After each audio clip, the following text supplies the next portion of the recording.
I've worked more now than the 10 years it took for me to feel like I've arrived here. So, I mean, just look at it like this. There's a level of expectation that you didn't. No one expected anything from you because no one knew who you were.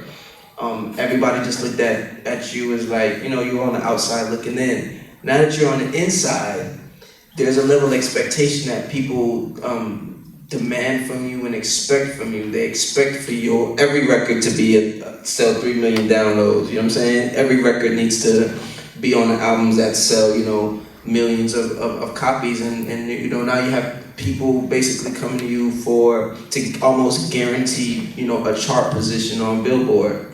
But I think the biggest challenge has just been, I've actually learned how to actually refocus and take the time out to say, this is no different than how it was 10 years before. You know what I'm saying? It's very important that you don't lose sight of how it was 2 years ago, and the passion and dedication that it took to get you here. You have to, you know, intensify that by 100-fold, because now, you know, people are flying you out. You know, they're putting you up in a nice hotel, and they're like, yo, we need to finish this album. We want you to do the first single. And it's like, oh, okay. Whatever element about you that you always bring to the situation or equation, you have to continue to bring it, because that's what got you here. Yeah. You know what I'm saying? So I'm not gonna start singing like Rihanna now, because I can sing like me. Right. You know what I mean? So I mean, definitely like, that's what it is. For me, there's two things. One is, someone said this to me, and it resonated really loudly. It was that you gotta know what kind of power you want. Because with the people running to you, asking you for your talent, and putting you in hotels and stuff, there's gonna be a lot of questions you're gonna get asked that are gonna try you as a person, about what you stand for, what you believe in. You know, are you gonna take something from somebody that's not yours? Are you going to let people take things from you that aren't? I mean, I can't really get too much into detail, but I mean, I've just been in a situation where I've had friends in the music business, and then I've talked to their lawyers. And that's a big difference, you know, and you can't get offended. You can't get anything. You gotta know what you stand for, what you believe in. You also have to be grounded enough to know that what you can't ask for, you know, in certain situations, somebody might have more, you know, leverage, yeah, than you. Like, for instance, if you get into the game and you've had a couple of things going on, one of the things I worried about was when Beyoncé was my first placement. People had known about me for a long time, but I never really got that thing. And when I got Beyoncé, it was like, boom, bar. And then as time was falling, it was like I wasn't getting anything.